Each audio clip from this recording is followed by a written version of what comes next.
What's up, people? Making a comment about this stream that happened this weekend where Matt Cockerill, History Speaks, came on. He was talking about the Holocaust, but also his thoughts on Israel, who he is. A, he's a critic of Israel. I'm trying to provide better nuance to that, though. He's a critic of Israel, but he's more like, I would say he doesn't believe it's necessary or something along those lines. But he could speak for himself. Um, so the first part, his historiography. Damn, did I fuck up that word? Whatever. Make fun of me for it. Um, his historiography was really impressive. But I'm commenting on this discussion he got in about Israel with Mossad, which seems like a matchup you would want to see. And it was interesting, but um, with Mossad and many other Israelis, they're pretty defensive and aggressive when it comes to, not all of them, but many of them are really defensive and aggressive when it comes to criticism of Israel, whether it's harsh criticism or softer criticism. And I think a lot of this has to do with their experience there. They're surrounded by hostiles that many of which do want to wipe them off the map, wipe Israel off the map, and then who knows what after that. Something definitely not good. And it's a small place that's under siege. For people that don't know, virtually the whole country needs to have bomb shelters because any flare up, they're going to launch these rockets. So there's not much margin for. It's not like the United States where we're protected by two huge, enormous oceans. We have a huge landmass, not to mention a strong military and friendly neighbors. It's totally different there. So I think it's because of that and the culture. It just is the way it is. You know, like you're not really apt to sit around and have a discussion as to whether your country is legit or not. It's like, no, you defend your country and ask questions later. You defend your country at all costs. And then you can have a discussion later or ask questions later. But even if you don't agree with Matt, I think he's bringing up important points, and I think people that defend Israel need to make the case for the country, even if you think it's obvious as to why the country exists, and you think it's unfair as to why other countries should exist, but people are questioning Israel. And he made a good point, which is the value of objective viewership of a situation. There's pluses and minuses to it. Obviously, there's value to be had from direct experience. Being in the Israeli or Palestinian side, certainly, they would know a lot. That's why I want to hear from Israelis. But there's pluses and minuses to both. So I think it could have been a better discussion had they been able to express their ideas more. But, Mossad often tends to be very aggressive. This is his strategy, which makes good for, the blood sports. People want to see that. But people also want to see ideas hashed out, even ideas that are offensive ideas. But I don't see Matthew's ideas as these huge faux pas. Like, he's not saying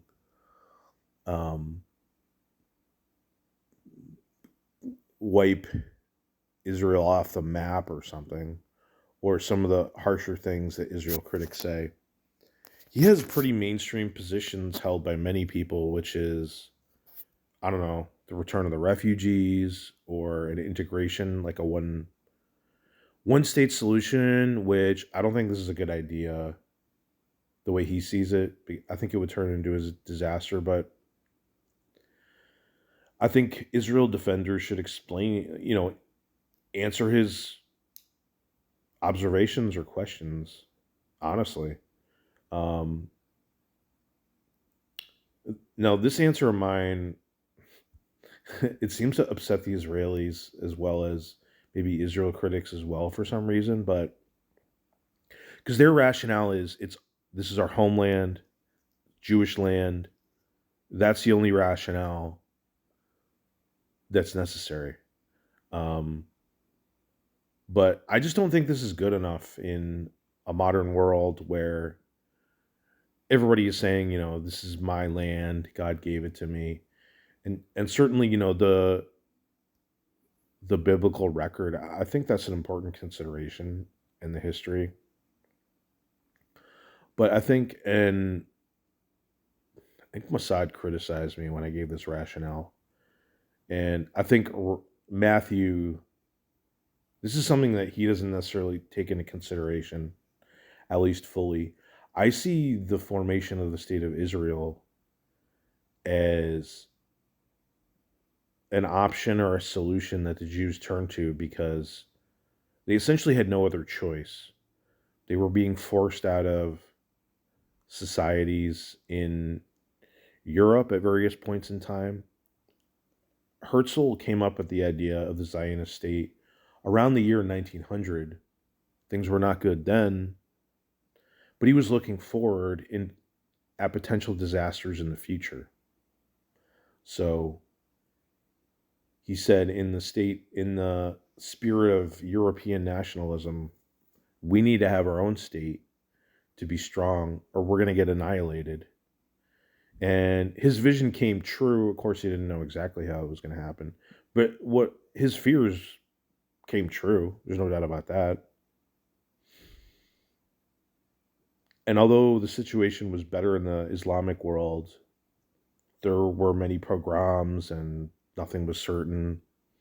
And it got worse when they were influenced by European nationalism and Nazi ideology.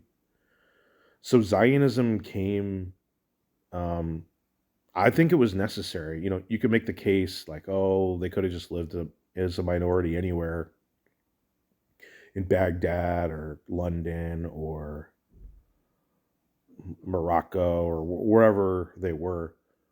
But there was great risk of persecution, of slaughter. So you could say, like, well, they didn't have to have Israel. They could have just, accepted their lot wherever they were. I mean, yeah, but to have real survival and to flourish, I think they did need a state of their own. And this was shown in the years leading up to World War II, where they wanted to flee from areas they were persecuted, and basically they found no takers. The United States didn't help them. They actually hindered it. Britain provided very little assistance. I mean, they had the British Empire. There was all kinds of lands they could have gone to. They provided very little assistance. I don't know. The Soviet Union wasn't a great place to be Jewish. No, and even the places that were, like, I don't know, Amsterdam or something like this, we found out that was no shelter from their eventual doom. So, in my view and vision, uh, Israel as Zionist state was a virtual necessity. And obviously, the problems they ran into of there were people already there, they were peasants, as Matthew mentioned. Now, I don't think there was no like one plan for what Israel was going to be. There was multiple visions, I believe. Some were extremely harsh in maybe they envisioned kicking the natives off the land. Other visions were more inclusive, where they wanted to live in peace side by side with the Arabs. and maybe it was a state under Jewish political control, but the Arabs ended up having full rights. Whatever happened in 1948, the Arabs were given full citizenship. So it's not like they were given second class status or something like this. Um, where was I going with this? What was my next point? Yeah, there was no like set plan or set vision. It kind of evolved. I mean, we're talking about a country that was basically established in a few decades. Very, piecemeal improvisation, receiving huge numbers of refugees and incorporating them, building cities from scratch like Tel Aviv that uh, blew up overnight, and it was more improvised than like a set plan that they followed step by step. So, and there was a lot of tension on both sides. There was a lot of distrust on both sides. Um, I try to imagine it from the Palestinian point of view. Here, you've been living on this land. Settlers are coming in. They would be reasonable in assuming the worst, that this could be disastrous for them. Maybe they have a small area, but they're going to want to expand tomorrow with new settlers. So, and then on the flip side, there was violence going on. And so I think if you were on either side, you would distrust the other side and want to fight, which was unfortunate.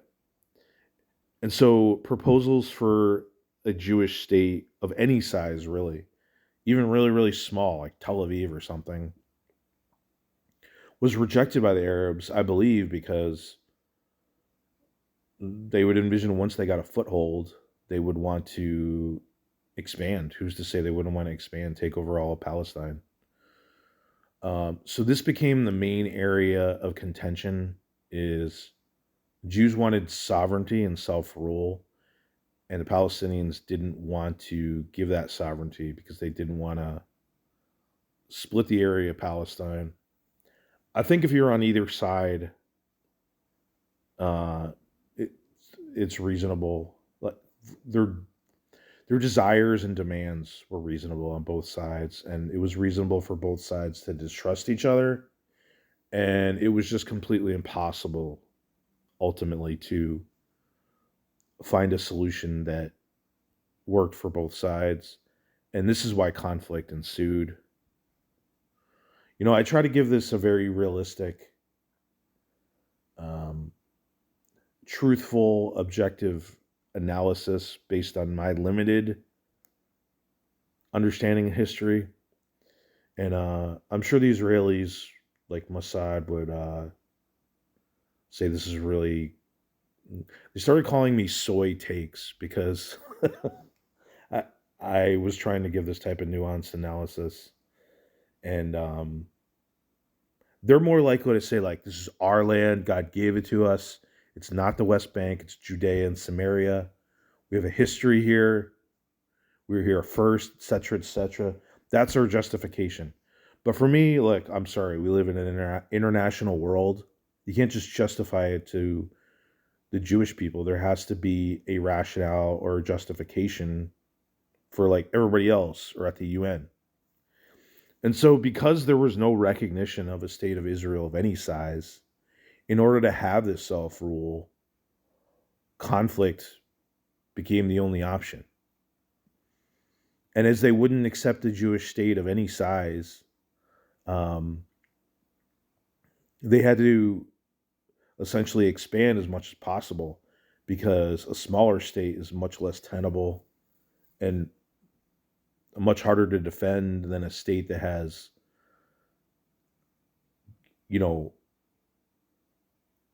a bigger, more stable footprint that's easier to defend based on the geography and everything else too.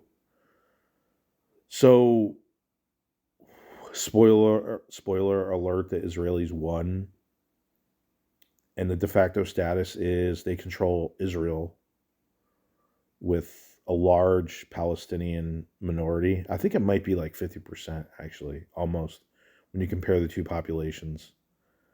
Uh, the Palestinians essentially don't accept Israel as a Jewish state. I can understand why they wouldn't accept it.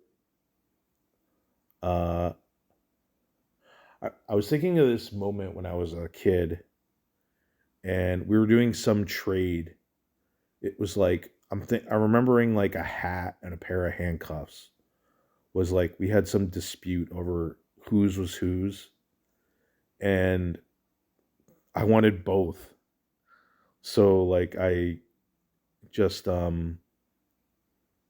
made some rationale. Maybe I was right, or maybe I was just being a dick. I don't remember, but I made some rationale, and I had the handcuffs or whatever the other thing was, and I grabbed the hat and started running. And this kid was so mad, and he like chased me down and started beating me as I'm like I had this I have these possessions in my hand, but I can't like defend myself because I'm holding him in my hand, and this kid is just like wailing me on my back. And then the neighbor came out and yelled at this kid to like stop beating my ass, even though maybe I deserved it. I can't remember, but I'm not trying to make like a some nefarious comparison to Israel. I'm just trying to make the comparison that we had a argument over possessions and like it got ugly basically. Um, so the Palestinians won't accept an Israeli state of any size, and Israel is perpetually concerned about security, about being invaded, about if it's not being invaded, about being terrorized by a potential Palestinian state like is happening with Gaza right now and the West Bank. Um, they have these barriers. There's a constant threat of terrorist attacks. It's a really, really ugly situation that uh, one of the most unfortunate situations on planet Earth for people, like of a man-made problem. So it's really unfortunate. I see it as being intimately connected to the struggle of Jewish people in that they had a bad experience in many places. So they tried to create a state of their own, and it's like these problems follow them to that state. So while they do have a strong, militarily dominant, first class, first world nation, it came and continues to be a high price for that nation because of the follow-on effects of creating the state of Israel. So I don't know. I largely support Israel because I understand the history and the necessity of creating it. And it is unfortunate that like I don't look at it as zero sum, but like for the Jews to have sovereignty, um, the Palestinians largely lost. And you could blame the Israelis, you could blame the UN, you could blame the Palestinians for having bad leadership. Like I don't know, they were ultimately the losers of the situation, but I think it's multifaceted. Oh, the other thing I was going to mention is Matt kept mentioning the Nakba, like this was a ethnic cleansing operation, as it's commonly referred to. But I think the actual truth as to what actually happened is more complex. I don't think there was like a master plan to eliminate the Arab population from whatever state they wanted. I think in the course of fighting,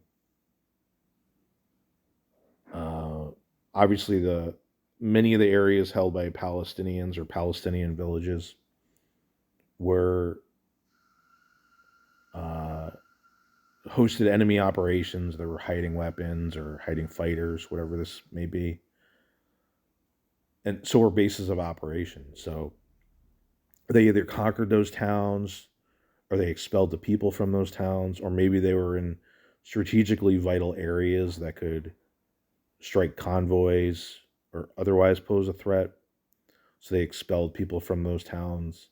And along with this, they were thinking of the future as they were being invaded. Like we need to have a tenable state with defensible borders.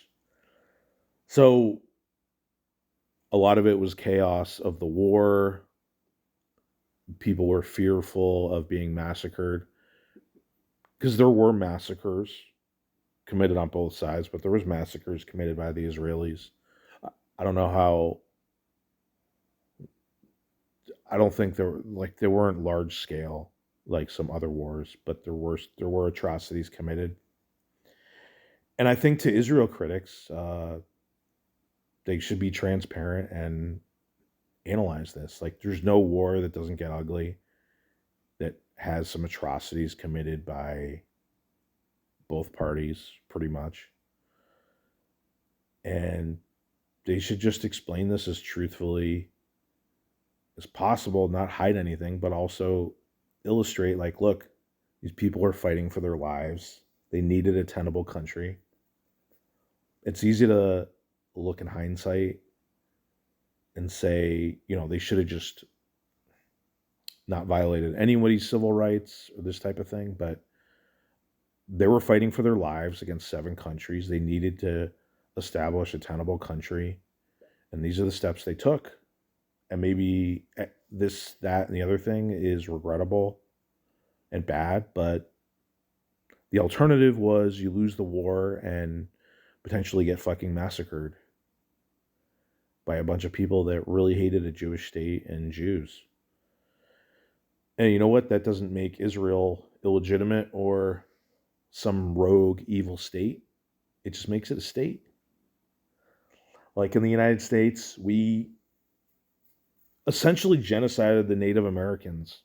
Like, if you want to say, like, well, there was no effort to massacre them all or this type of thing, I still consider it genocide because they basically said, we don't care about your culture. We're going to move you out of the way. And it destroyed their culture and civilization. There's no doubt about that. So what do you say? America is an illegitimate country that shouldn't exist? No, you just be honest about the history, lament what happened, and try to make it better, right? So, but as far as Israel now, I mean, I think there's a need for Israel based on the Jewish experience in the world and the Middle East and the threats they face now. And to satisfy both sides, it's extremely difficult, but I think the best effort has to be made.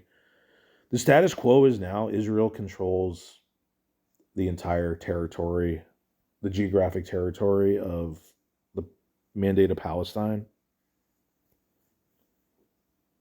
They have a need for their own security, but I think I think the rights of Palestinians need to be respected as well. They need to have some type of sovereignty, and this is what needs to be negotiated. And I'm certainly against any advocation of genocide or ethnic cleansing. But as this conflict rages, like, the Israelis have to take more extreme measures the more extreme threat they face. So if they are facing constant violence or military defeat, like, they have to take more extreme measures, however that may be melted out. Physical separation. Um, Otherwise, if they did lose, they would be annihilated. And I don't think the solution, the like, it's just not an acceptable solution. Like, oh, They should all just leave and go to London or New York. Like, that's just not tenable, and I don't think it's fair, and it's not going to happen. And I don't know. I think I described my position enough. Probably enough to piss everybody off that might actually have listened to this whole thing. So, anyway, everybody have a good day.